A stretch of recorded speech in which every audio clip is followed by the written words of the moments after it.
I'm Ava Mitchell, 27, and I've always lived in my younger sister Chloe's shadow. Growing up in a military family, I chose a different path, one that led to a career I could never talk about. At my cousin's wedding last spring, Chloe continued her lifelong habit of belittling me in front of everyone. "She's just my sister," she laughed to her Air Force colleagues.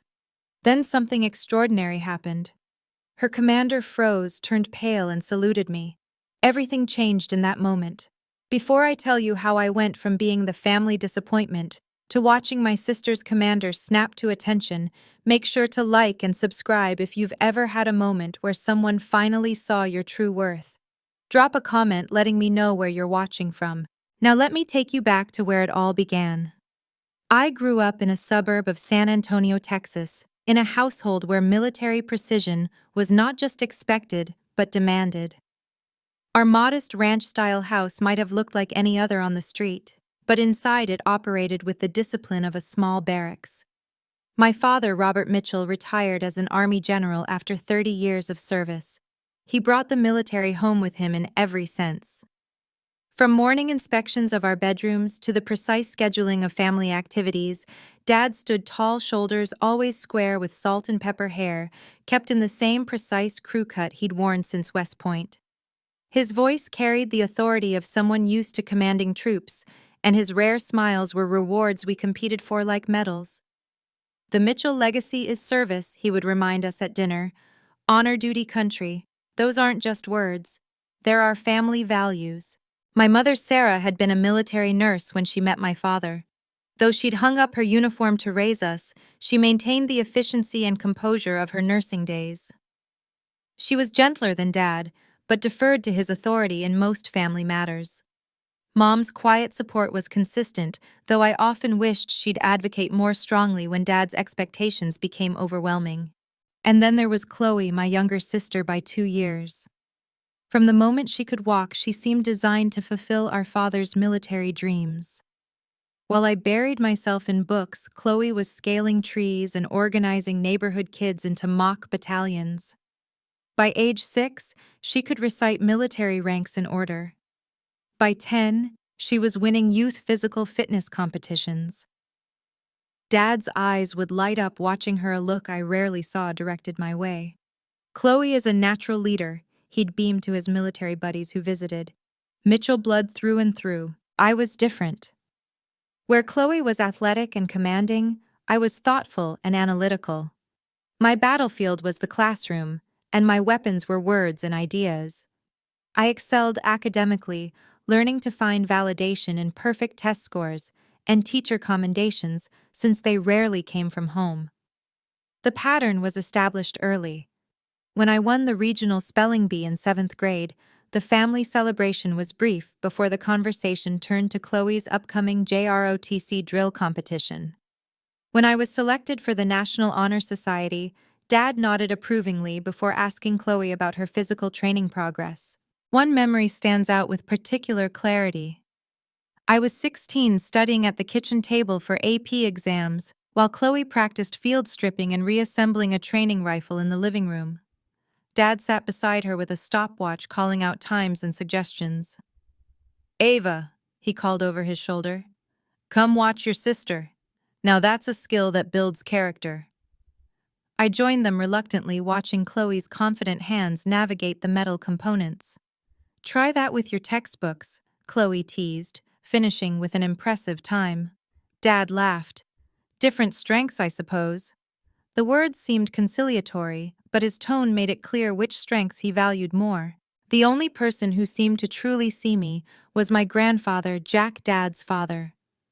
A World War II veteran with a quiet dignity, Grandpa Jack visited monthly, bringing books that fed my curiosity about the world. Unlike my father, he asked questions about what I was learning and thinking. "The military needs all kinds of minds," he told me once when I confided my feelings of inadequacy. "The soldiers on the ground, yes, but also the thinkers, the analyzers, the ones who see patterns others miss." Something in his eyes suggested he knew this from experience, though he rarely spoke about his war years beyond basic facts. "Your grandfather had a different kind of service." Mom mentioned once while folding laundry. Not all of it in uniform. When I pressed for details, she simply smiled. Some stories aren't mine to tell. My high school graduation should have been my moment. As valedictorian, I delivered a speech on the importance of finding one's own path to service, words aimed directly at my father, though I doubted he understood the message. The polite applause felt hollow compared to the family celebration that erupted days later when Chloe's acceptance to the Air Force Academy arrived. "A Mitchell back at the academy," Dad announced at an impromptu party inviting neighbors and military friends, carrying on the tradition. I stood in the corner, my college acceptance letters to Georgetown, Harvard, and Yale sitting unopened on my desk upstairs. I'd already decided on a prestigious international relations program in Washington, D.C. But in that moment, watching my father's genuine pride in Chloe, I wondered if any academic achievement would ever measure up in his eyes. "They'll see your worth one day," Grandpa Jack whispered, appearing beside me with a glass of lemonade. "Some contributions can't be measured in medals and ribbons." I couldn't know then how prophetic his words would become, or how many years I would wait for them to come true. My university program opened a world of possibilities I hadn't dared imagine in the shadow of my family's military expectations.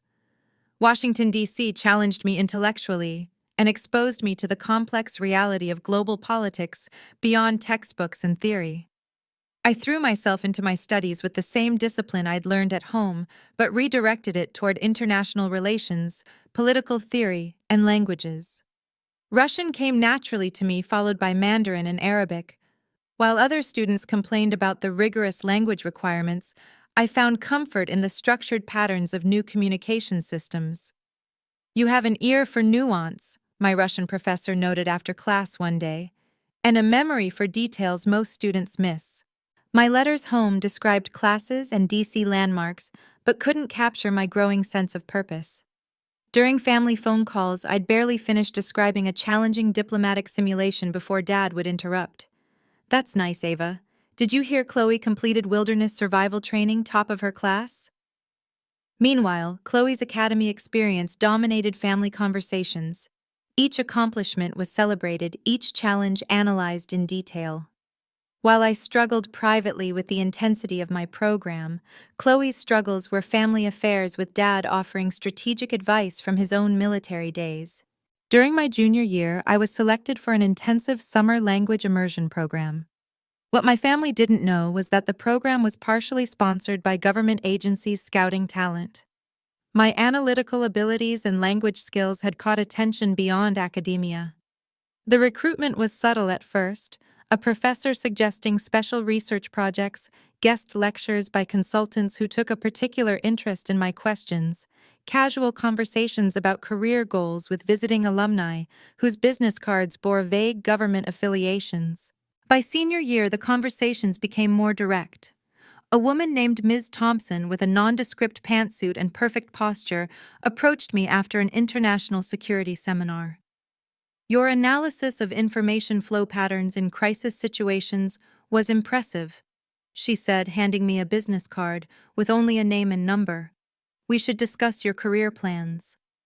2 weeks later, I sat in a nondescript government building signing the first of many non-disclosure agreements. The recruitment process was both more rigorous and more fascinating than I had imagined. The testing went far beyond languages and knowledge, probing my ethical frameworks, decision-making under pressure, and psychological resilience. When the official offer came, I accepted immediately. The irony wasn't lost on me. I was entering government service after all, just not in the uniform my father revered. Explaining my job to family proved challenging. "I'll be working as an analyst with a government agency," I said vaguely during Thanksgiving of my senior year. "Which department?" Dad asked, carving the turkey with military precision. "It's interdepartmental, actually.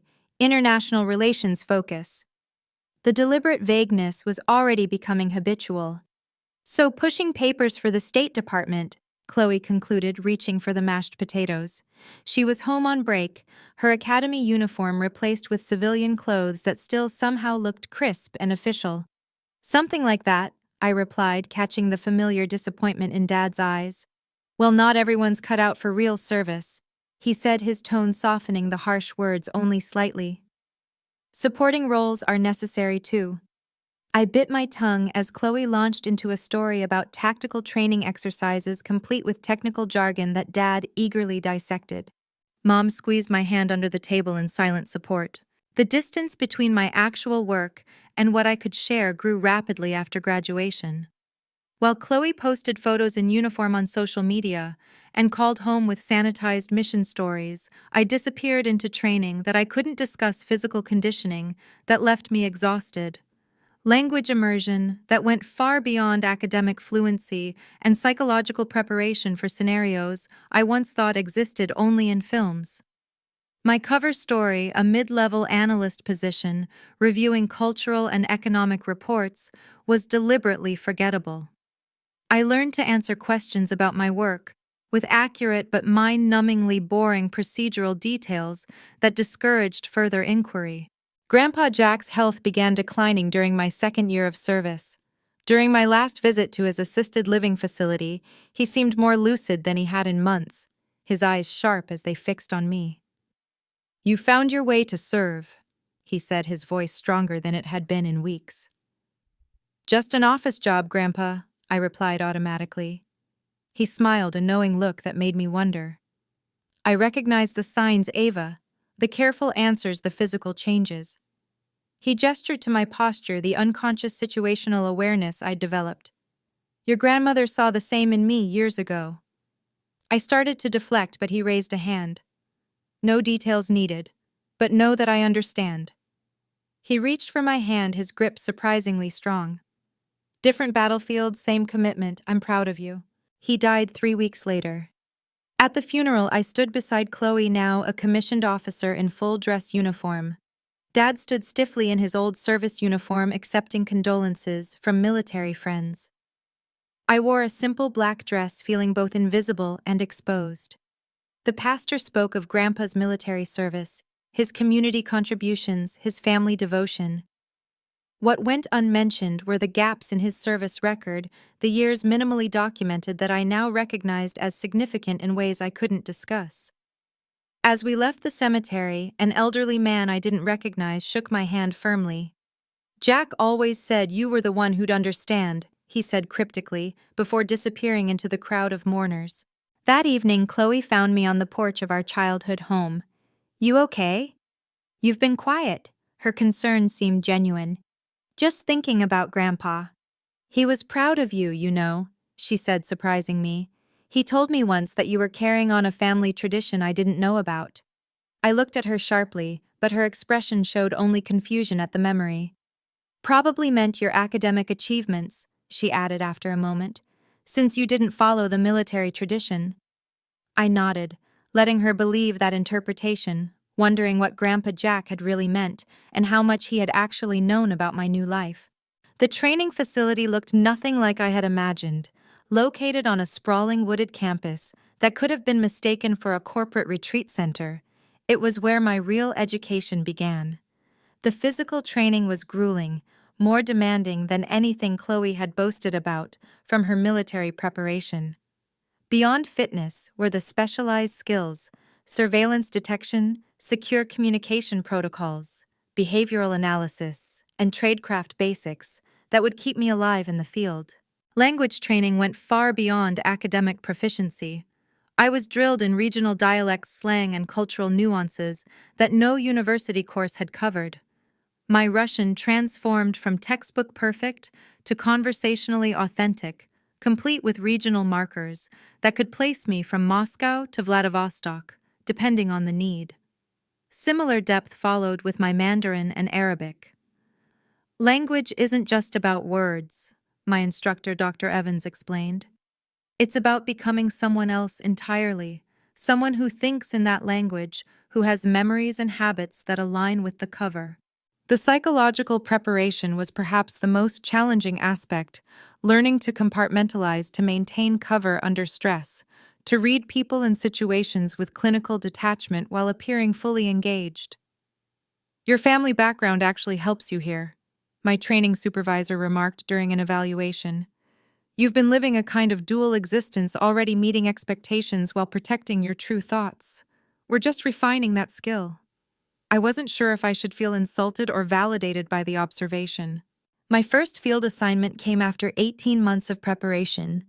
The details remain classified, but I remember the adrenaline surge when the operation plan was approved, the meticulous preparation of my cover identity, and the strange calm that settled over me once I was in position. "You're a natural," Jenna, my colleague and eventual friend, told me after we returned. Jenna became one of the few people with whom I could be relatively honest. 5 years my senior in the agency, she became both mentor and confidant. "How do you handle it with your family?" I asked her one night over secure comms during a long surveillance shift. "Badly." She laughed softly. "My mother thinks I'm an unhappy accountant with irritable bowel syndrome to explain my travel schedule and stress patterns. Mine think I'm a glorified secretary," I admitted. "My sister's in the Air Force. In their eyes, she's the one really serving." "The invisible service," Jenna mused. "That's us. Essential but unseen. It takes a particular kind of person to be okay with that." Over the next 5 years, I built a reputation within the agency. My analytical abilities combined with field adaptability made me valuable for certain types of operations.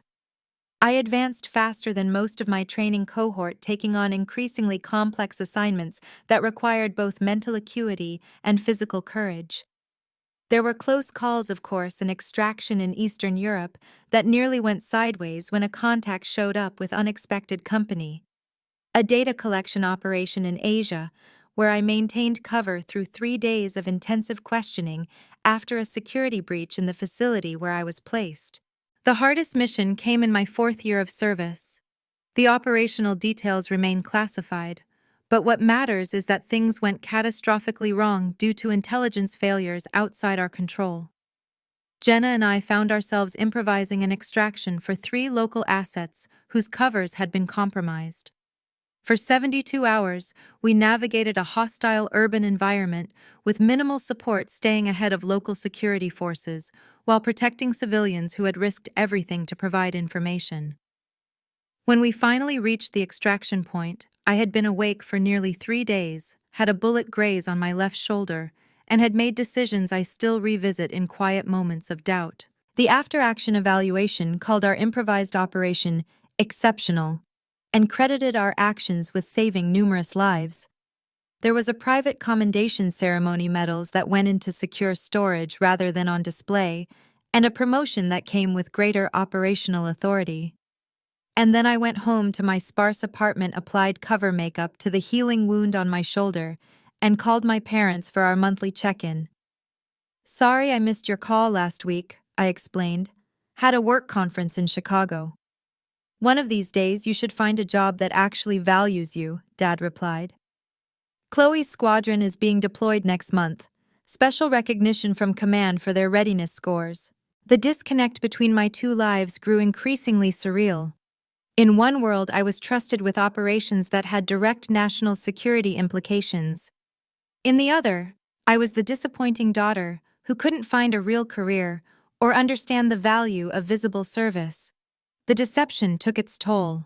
I developed the habit of thoroughly sweeping my apartment for surveillance before allowing myself brief moments of genuine emotion, usually alternating between frustrated tears and borderline hysterical laughter at the absurdity of my situation. "You need connections outside the job," Jenna advised during a rare social dinner between assignments. "Even if they can't know the truth, you need people who know the real you, or at least more of you than your family does." "That seems unfair to them," I argued, "building relationships on necessary lies." "The alternative is worse," she said with the wisdom of experience. "This job devours people who try to go it completely alone. Trust me on this." I tried taking her advice, cultivating a few civilian friendships with people who accepted my vague job description and unpredictable availability. It helped, but the compartmentalization remained exhausting.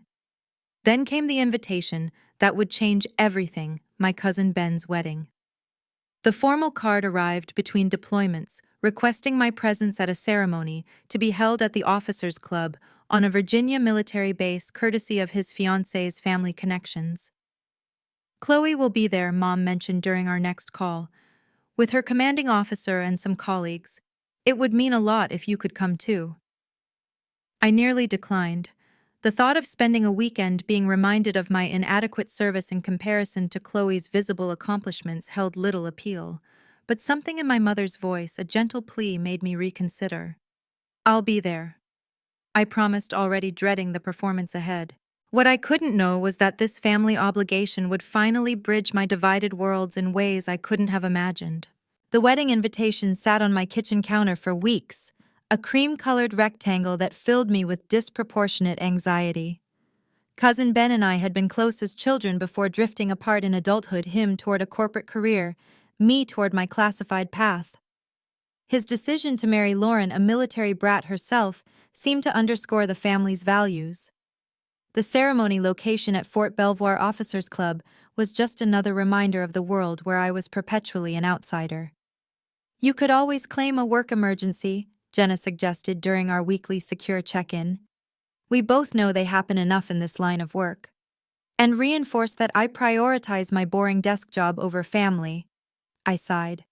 That would just give Chloe more ammunition.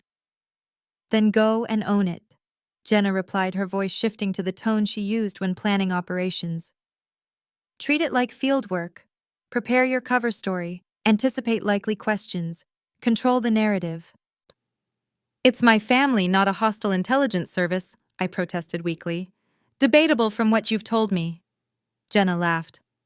Look, just prepare specific anecdotes about your analyst job that sound plausible but forgettable, redirect conversations to the bride and groom, and have an exit strategy for when family dynamics get overwhelming. Her practical approach helped calm my anxiety. I approached the wedding weekend with the same methodical planning I would apply to an operation arranging a rental car for independent mobility, booking a hotel room separate from the family block for privacy, and preparing an array of work stories that were technically true but strategically incomplete. The wardrobe decision proved unexpectedly challenging.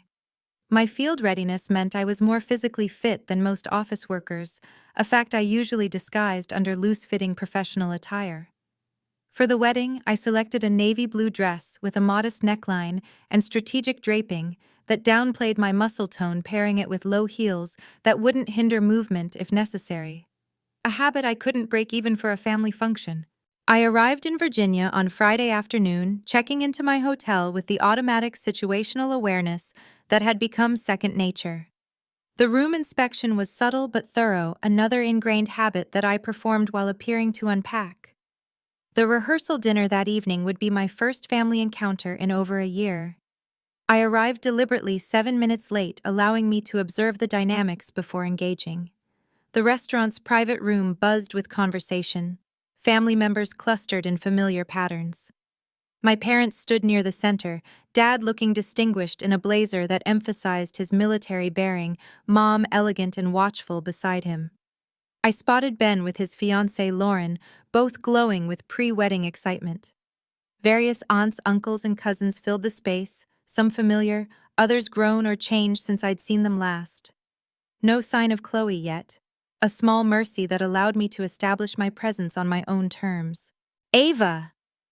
Mom spotted me first, crossing the room with genuine delight. Her hug felt like coming home despite everything. You look wonderful. Doesn't she look wonderful, Robert? Dad offered a stiff but not unfriendly embrace. Good to see you made it. Thought your work might keep you away. I requested the time off well in advance, I replied evenly. Cousin Ben only gets married once, hopefully. This earned a small chuckle, progress in our often strained relationship. I made my rounds exchanging pleasantries with relatives, answering the inevitable questions about my job with practiced vagueness. Government analysis isn't as exciting as it sounds, became my mantra of the evening. But tell me about your work. The strategy succeeded in deflecting attention until the restaurant door opened with military precision and Chloe made her entrance. She wasn't in uniform. The rehearsal dinner was technically casual, but everything about her screamed Air Force officer. From her perfect posture to her confident stride. Behind her came 3 people in civilian attire who nevertheless moved with unmistakable military bearing. The oldest, a man in his mid-40s with salt and pepper hair and calculating eyes, could only be Colonel Davis, Chloe's commanding officer. The others, a man and woman approximately Chloe's age, were likely fellow officers. "Sorry we're late," Chloe announced to the room at large. "Base security took longer than expected." Dad immediately gravitated toward the new arrivals, his entire demeanor shifting to something more animated than he'd shown all evening. "Colonel Davis, welcome, thank you for coming." Introductions circled the room with particular attention paid to the military guests. I hung back observing the subtle hierarchies at play until Chloe inevitably turned in my direction. "And this is my sister Ava," she said, her tone carrying the faintest edge of dismissal. "She works in Washington too, but for a civilian agency." Colonel Davis extended his hand with professional courtesy. "Mitchell, a pleasure." Our handshake was brief, his grip firm and assessing. Something flickered in his eyes, curiosity perhaps, but he moved on quickly as social convention dictated. Dinner proceeded with the expected dynamics. Dad and the military contingent dominated one end of the table, trading stories and perspectives that frequently referenced protocols and operations in terms civilian guests could only partially follow. Chloe positioned herself centrally in these discussions, occasionally translating military jargon for civilians with a hint of condescension. I focused on engaging with Lauren's family, asking thoughtful questions about wedding preparations and family traditions.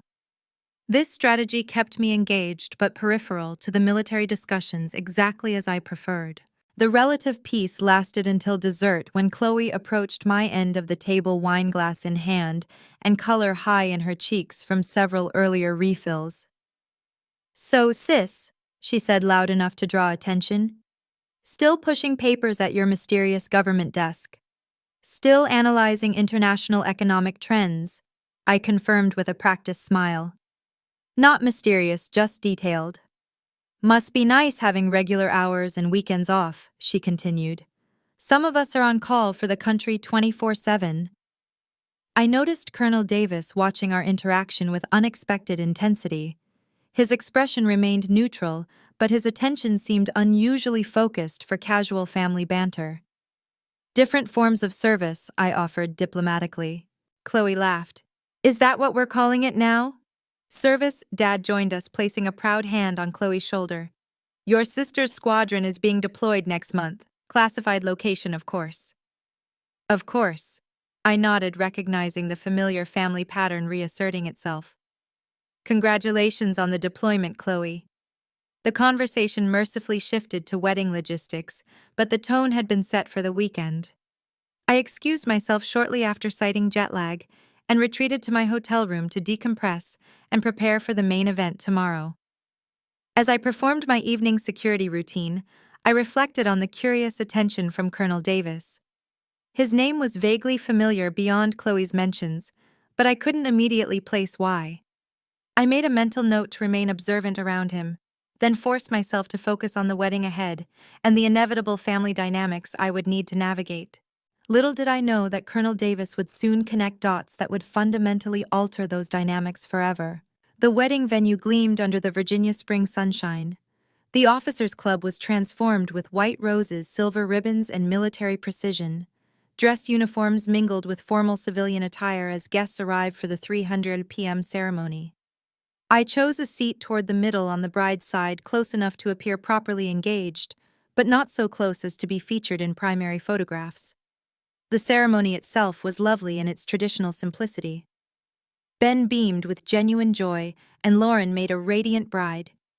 Their vows included subtle nods to both military values and civilian partnership, a thoughtful acknowledgement of their different backgrounds uniting.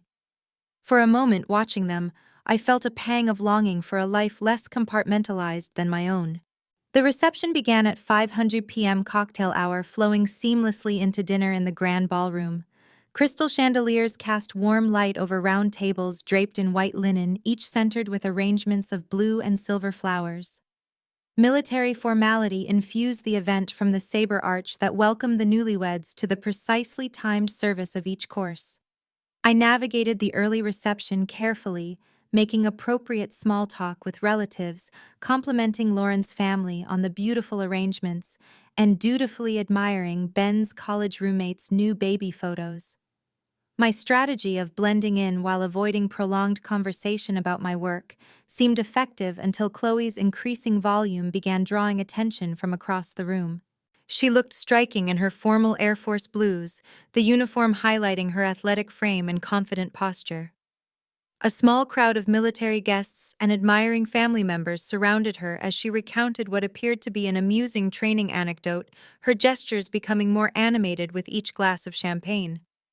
I maintained my distance until Mom appeared at my elbow, her expression apologetic. "Could you join your father and me at the table?" Colonel Davis asked specifically if you would be joining us for dinner.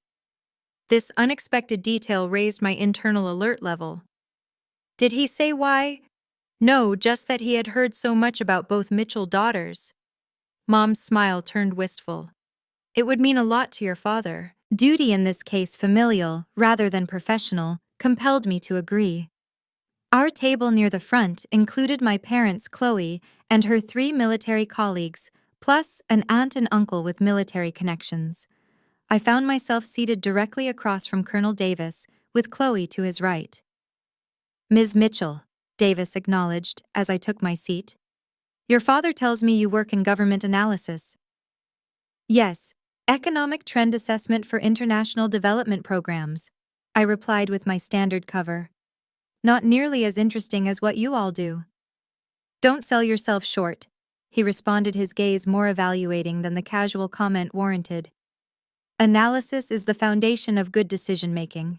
Chloe snorted softly. "Trust me, Colonel, my sister's reports aren't informing any major national security decisions."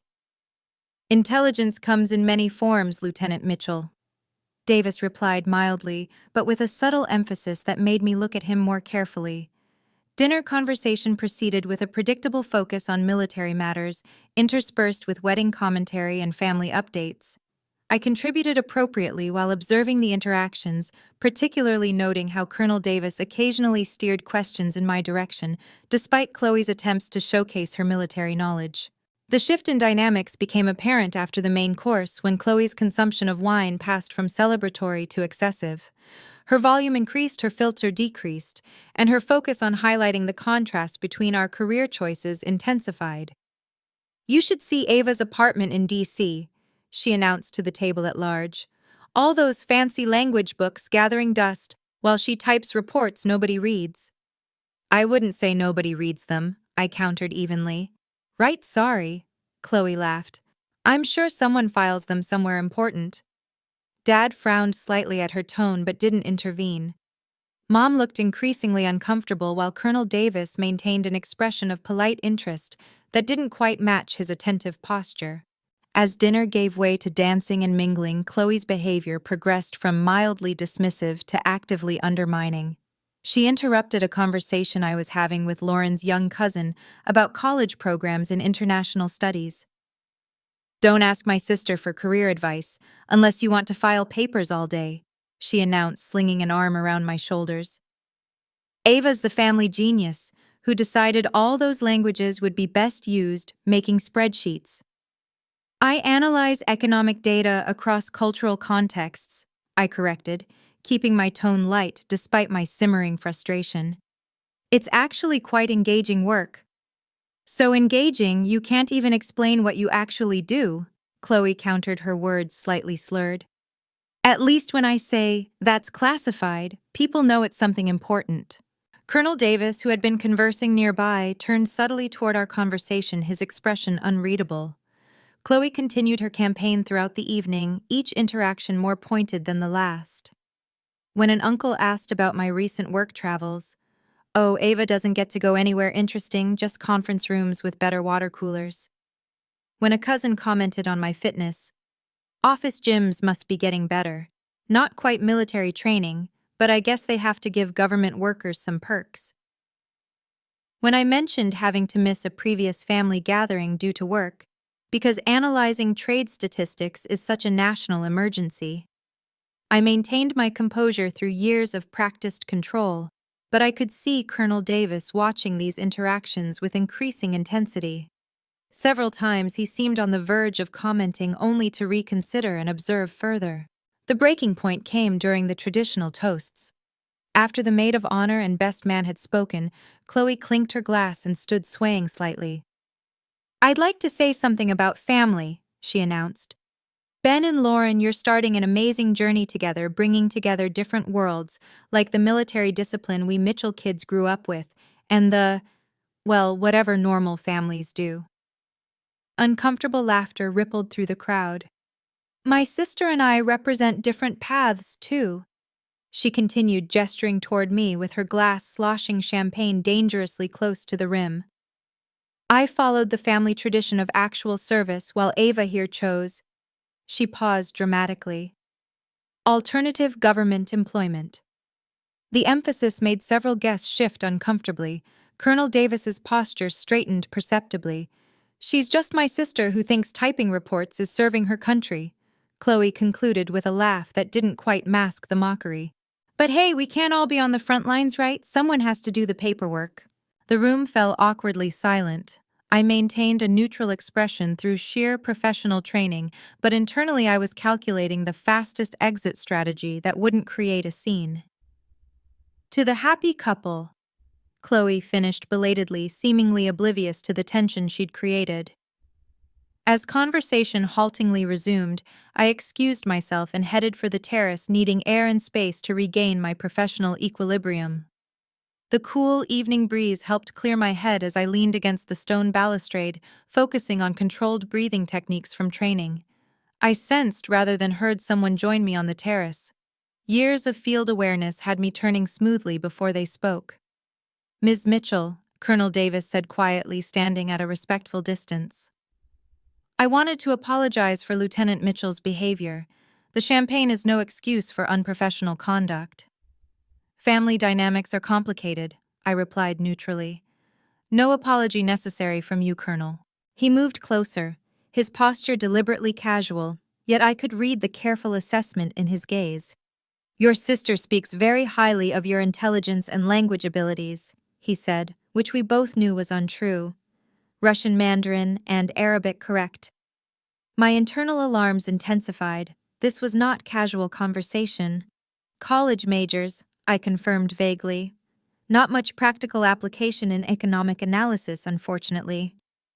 Davis nodded slowly, his expression changing subtly as he appeared to come to some internal decision. "Ms. Mitchell, would you mind if I asked where you were last October?" The seemingly random question confirmed my suspicions. I maintained my cover seamlessly. "Here in Virginia, visiting family, then back to D.C. Why do you ask?" "Interesting," he murmured. "And does the name Operation Starlight Echo mean anything to you?" The classified operation designation sent ice through my veins, though my expression remained pleasantly confused. Should it sound like something from one of my sister's military exercises? Davis's eyes narrowed slightly. Then his posture shifted to military attention so subtly that most civilians wouldn't notice. "My apologies for the strange questions. Something about you seemed familiar, but I must be mistaken." He was giving me an out. I realized a chance to maintain my cover.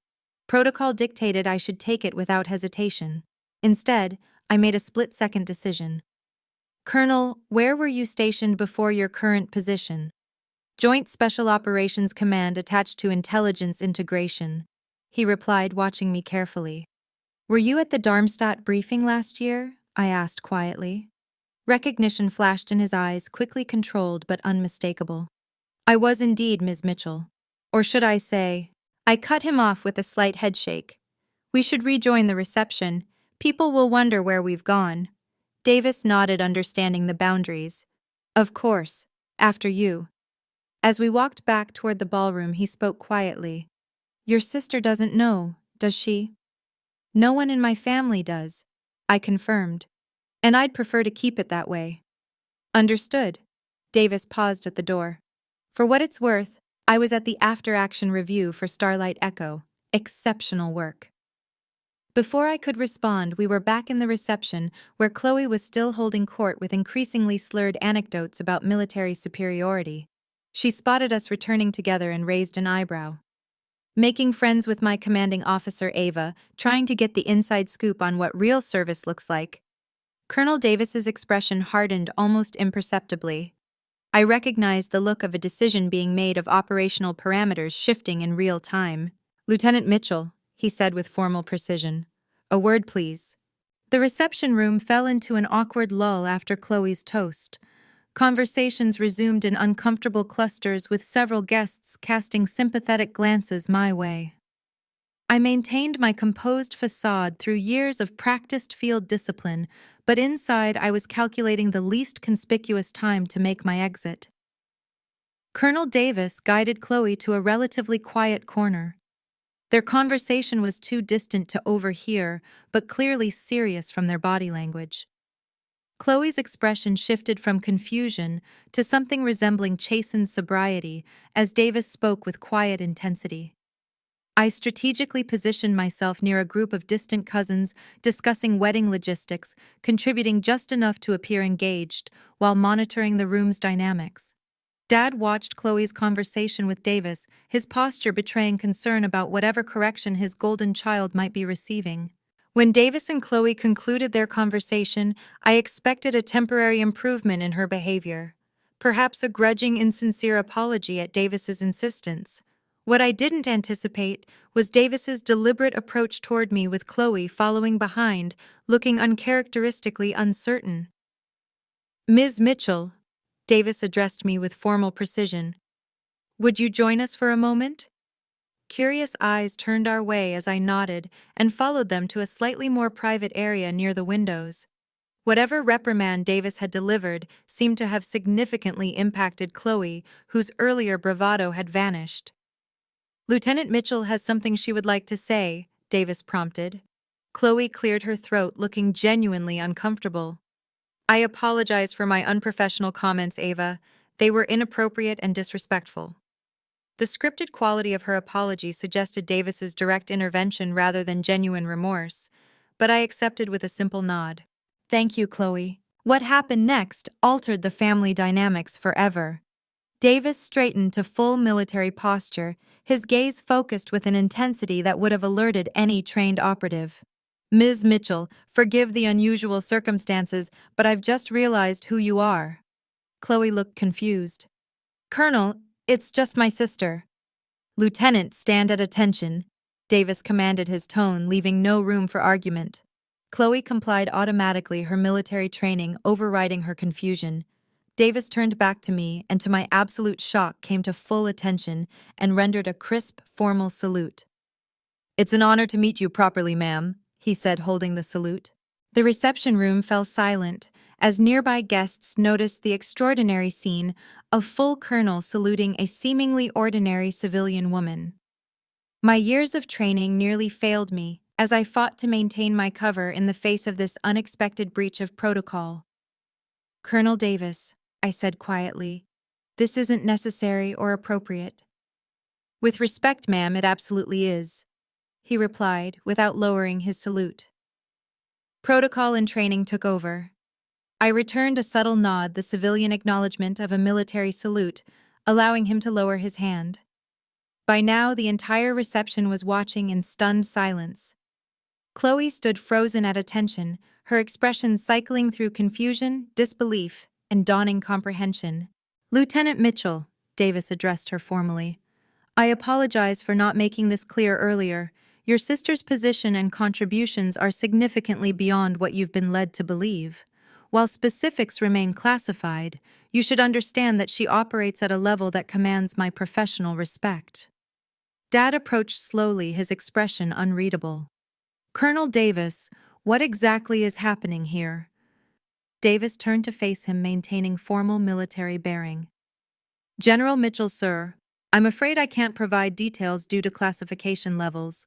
However, I can confirm that your daughter Ava has provided exceptional service to her country in ways I am personally familiar with and deeply respectful of. The room remained eerily silent as my carefully constructed worlds collided. Decades of family dynamics shifted in real time as guests processed the implications of a high-ranking military officer showing such deference to the supposedly underachieving Mitchell daughter. "Is this true?" Dad asked me directly, his voice uncharacteristically uncertain. I maintained my cover as training demanded. "My work involves analysis for government agencies, as I've always said. Analysis that has directly saved American lives," Davis added, carefully threading the needle between security protocols and necessary revelation, including military personnel. Chloe's face had gone pale, her military discipline barely containing her shock. "But you're just an analyst, aren't you?" "Your sister is a lot of things, Lieutenant," Davis replied before I could, "none of which I can elaborate on, and all of which deserve your respect." The other military personnel in the room seemed to grasp the implications faster than the civilians. Several straightened their postures subtly, their professional assessment of me visibly shifting. One officer near the bar, whose ribbon rack indicated an intelligence background, showed a flash of recognition before carefully schooling his features. "I think," I said calmly into the awkward silence, "that we should remember we're at Ben and Lauren's wedding. This is their day, not mine." This reminder of social propriety broke the immediate tension. Conversations gradually resumed, though, with frequent glances in my direction. The wedding coordinator, sensing the unusual atmosphere, prompted the DJ to announce the cake cutting, creating a welcome distraction. As guests migrated toward the cake display, Chloe remained rooted in place, her military bearing giving way to a genuine vulnerability I hadn't seen since childhood. "Ava, I don't understand," she said quietly. "All this time." "Not here," I cut her off gently. "Later." Dad stood nearby, his expression cycling through confusion, disbelief, and something I'd rarely seen directed at me, respect tinged with uncertainty. Mom joined us, her eyes suggesting she'd suspected more about my work than she'd ever acknowledged. "Always knew you were doing something important," she said softly, squeezing my hand. "A mother knows." The remainder of the reception passed in a blur of careful conversations and avoided questions. I maintained my cover story while acknowledging that yes, my work occasionally involved more responsibility than I had indicated. Colonel Davis strategically positioned himself nearby, deflecting the more direct inquiries with practiced skill. "Classification protocols," he would explain with appropriate military gravity when relatives pushed too hard for details. "National security considerations prevent further discussion."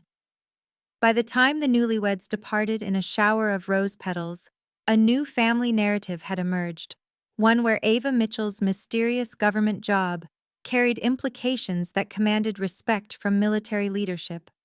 The specifics remained appropriately vague, but the impact was undeniable. As guests began departing, Chloe approached me with uncharacteristic hesitation. "Dad suggested breakfast tomorrow at the hotel. Just family. Would that be acceptable?"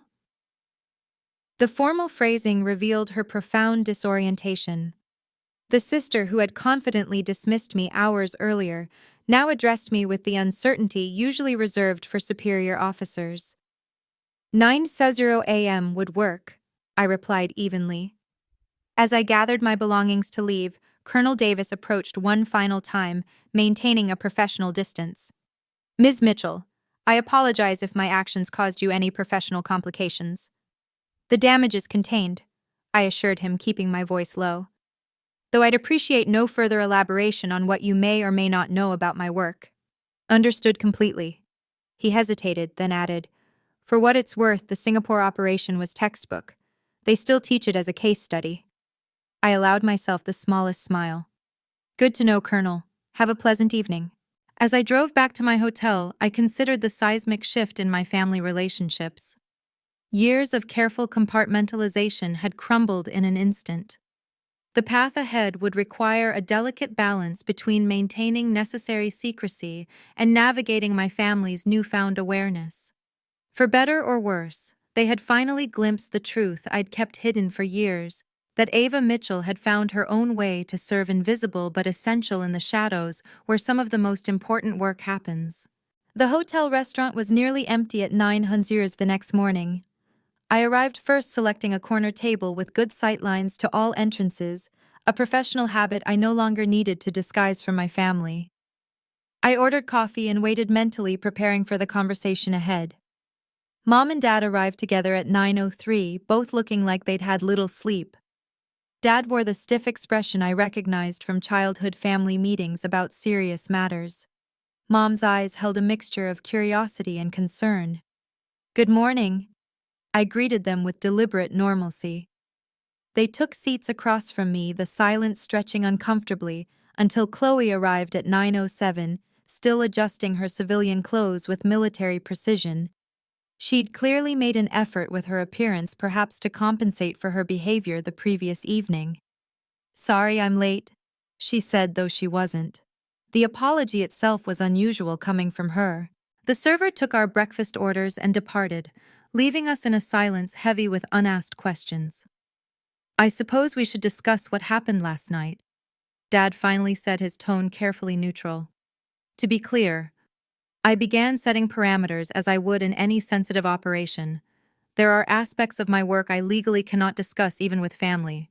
That hasn't changed. Dad nodded stiffly.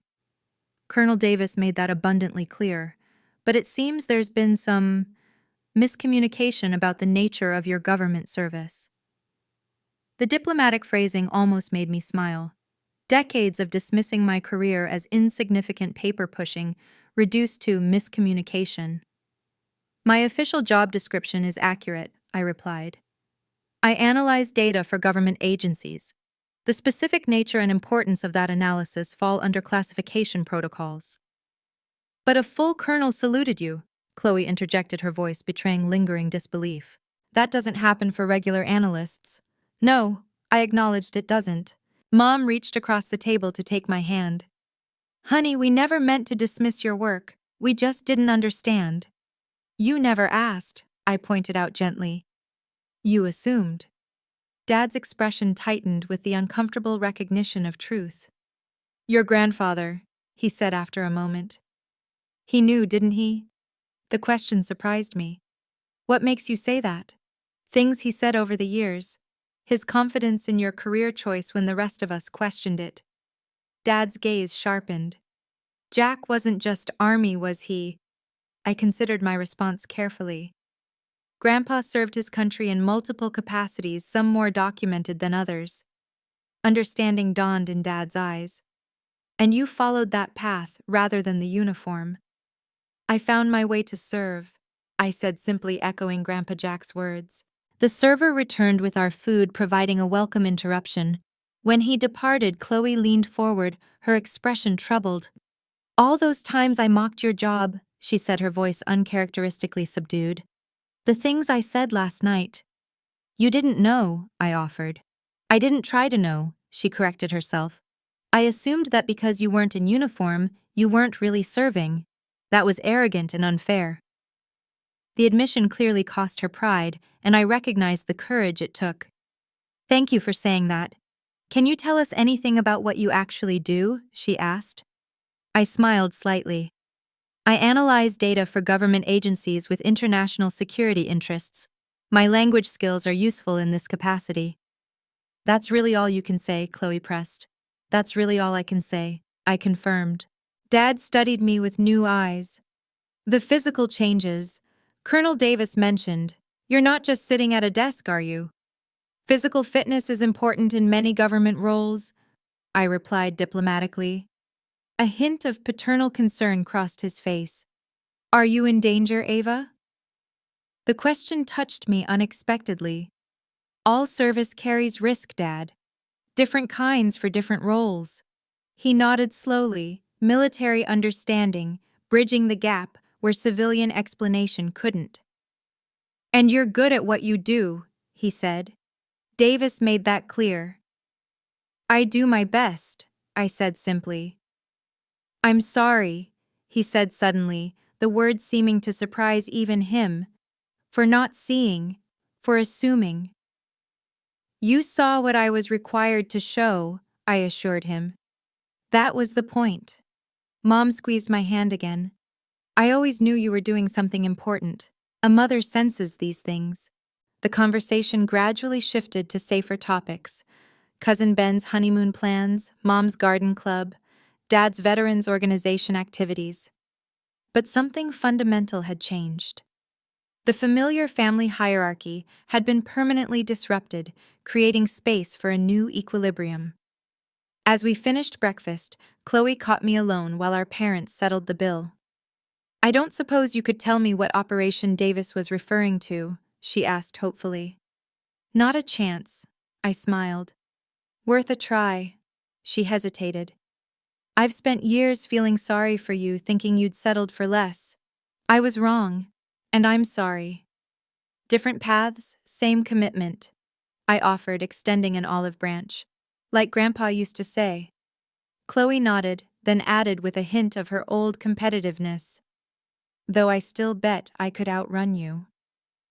"Maybe someday we'll find out," I replied, letting her see just enough of my physical confidence to leave her wondering.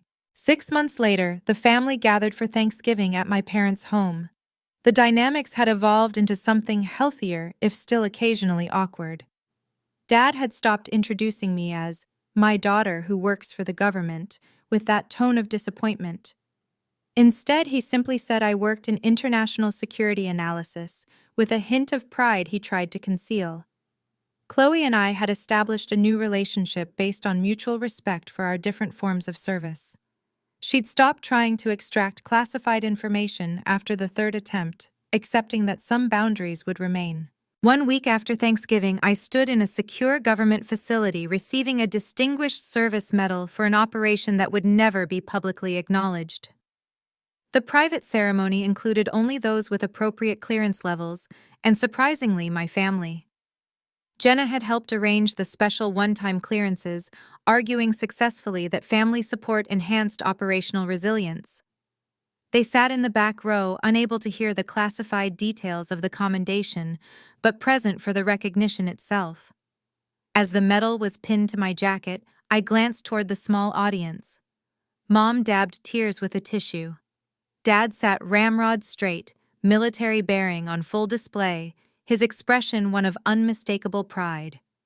And Chloe, my perpetually competitive sister, rendered a perfect military salute as our eyes met.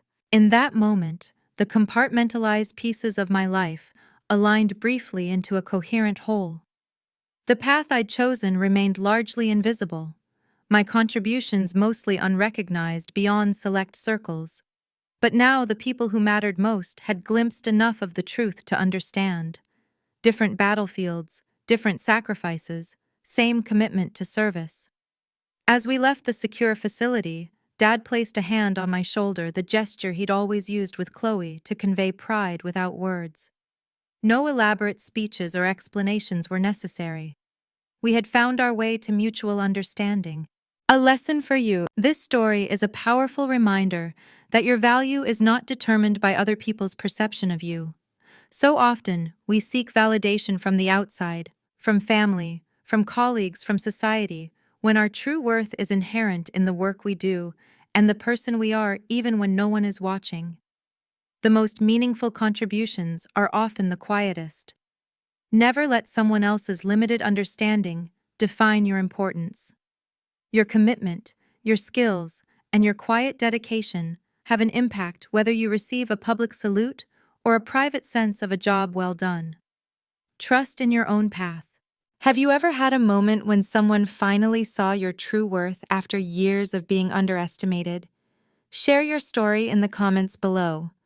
If this resonated with you, please like this video and subscribe to hear more stories about finding validation in unexpected ways.